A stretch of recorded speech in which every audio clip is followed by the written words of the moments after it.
जिल्हा परिषद पंचायत समितीच्या निवडणुकीची रणधुमाळी देखील सुरू होताना दिसत आहे आणि आज आपण त्याच धर्तीवर आहात. मोहा जहागीर मोहा या गावचे सर्वसामान्य आणि गोरगरिबांच्या हाकेला ओमनुशीने धावून येणारे संभाजी मंदे साहेब भोगलाडी जिल्हा परिषद लढण्याकरता या भागाचे आमदार सन्माननीय प्रकाशदादा सोळंके साहेब यांच्या नेतृत्वाखाली भोगलाडी जिल्हा परिषद गट हा अनुचित जाती जमातीसाठी एसटीला सुटलेले असल्यामुळे संभाजी मंदे त्यांच्या सुविध पत्नी सौभाग्यवती मीरा मंदे यांच्यासाठी इच्छुक आहेत. साहेबांना आपण विचारू, साहेब येथील जनतेने जर आपल्याला संधी दिली तर आपण निवडणूक लढविण्याच्या म्हणजे मनस्थितीत आहेत का तुम्ही? मी तहसीलदार म्हणून वडवणी तहसील कार्यालयामध्ये काम केलेलं आहे. राजाभाऊंना आणि प्रकाशदादा ह्या दोघांना माहिती माझा स्वभाव कसा आहे. मी सर्वसामान्यांची कामं केलेली आहेत. त्यामुळे मी जिल्हा परिषद भोगलवाडी जिल्हा परिषद गटामध्ये निवडणूक म्हणजे लढविण्यास इच्छुक आहे. आपण माजी दंडाधिकारी मनुष्यनी चांगल्या प्रकारे महाराष्ट्र शासनाच्या महसूल विभागामध्ये अधिकारी होतात. आपण राजकीय कल का बरं स्वीकारला? मी महसूल विभागामध्ये असताना सर्वसामान्य जनतेचे कामं केलेले आहेत. मी कधीही अधिकारी पदाचा रुबाब दाखवलेला नाही. जे सर्व म्हणजे गोरगरीब आहेत त्यांच्या जनतेसाठी मी अहोरात्र काम केलेलं आहे. उदाहरणार्थ मी परळी तालुक्यात सुद्धा तहसीलदार म्हणून काम केलेलं आहे. हे पंकजाताईंना सुद्धा माहिती आहे. कारण ग्लोबल परळी हे जे धोरणात्मक कामकाज होतं ते आम्ही पूर्ण करण्याचा प्रकल्प मयान गांधी यांच्या आदेशाखाली पूर्ण केलेला आहे. सदरील आमदार सोळंके साहेब यांनी भोगलवाडी जिल्हा परिषद गट लढण्यासाठी कामाला लागा असे आपल्याला आदेशित केलेले आहे का? हो, केलेलं आहे आणि मला राजाभाऊंना आणि प्रकाशदादा माननीय आदरणीय प्रकाशदादा आमदार साहेब यांनी लोकांच्या गाठीबिटी घ्या असं संबोधित केलेलं आहे. पण आपण भोगलवाडी सर्कलमधले येत नाहीयेत. आपण मोहा जहागीर मोहा येथील रहिवासी असल्यामुळे येथील जनता स्वीकारेल अशी आपल्याला शाश्वती वाटते का?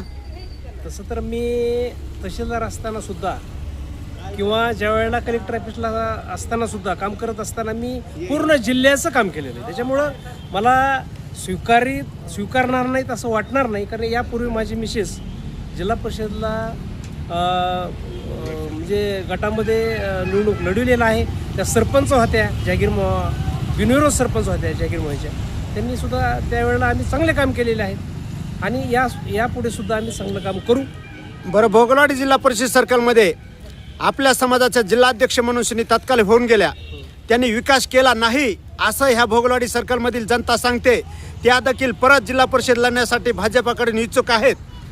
तरी त्या जर आपल्या प्रतिस्पर्धी उमेदवार आल्या तर आपण राष्ट्रवादी काँग्रेस पुरस्कृत आमदार सन्माननीय प्रकाशदादा सोळंके साहेब यांच्या नेतृत्वाखाली राष्ट्रवादी करून लढू शकतात.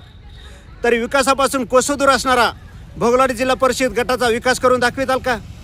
मी पहिल्या सुरुवात अशी करणार आहे की जे आपलं ऊसतोडी कामगार आहेत, ऊसतोड कामगाराचा सर्वे करणार आहोत. आम्ही तत्कालीन जिल्हाधिकारी मुदोळ मॅडम यांच्या आदेशाखाली आम्ही एक ऊसतोड मजुरांचा मेळावा घेतला होता जिल्हास्तरीय. तर त्यावेळेला आम्ही सर्वे करणार होतो पूर्ण जिल्ह्याचा, पण त्यावेळेला अपुरं निवडणूक लागल्या त्याच्यामुळे ते काम पूर्ण होऊ शकलं नाही. परंतु आम्ही ज्यावेळेला हे जे पूर्ण काम आहे ऊसतोड मजुराचं ह्याचं सर्वेक्षण आम्ही करणार आहोत आणि ऊसतोड मजुरासाठी काय करता येईल हे सुद्धा आम्ही यापुढं ठरवणार. साहेब, शेवटचा प्रश्न आहे. आमदार सन्माननीय प्रकाशदादा सोळंके साहेब हे आपल्याला राष्ट्रवादी काँग्रेसच्या माध्यमातून भोगलवाडी जिल्हा परिषदचं तिकीट आपल्या सौभाग्यवती मीरा मंदे यांना देतील का? त्यांनी देऊ किंवा नाही देऊ, पण आम्ही पक्षासाठी काम करणार आहोत. आदरणीय राजाभाऊंना असतील, आदरणीय प्रकाशदादा असतील आणि आदरणीय माजी मंत्री धनंजय मुंडे साहेब असतील आणि आम्ही त्यांच्या मार्गदर्शनाखाली निश्चितच काम करणार आहोत. सदरील भोगलवाडी जिल्हा परिषद गटाकडून राष्ट्रवादी काँग्रेस मार्फत संभाव्य उमेदवार म्हणून संभाजी मंदे साहेब हे त्यांच्या सौभाग्यवती मंदे यांच्यासाठी निवडणूक लढू इच्छितात.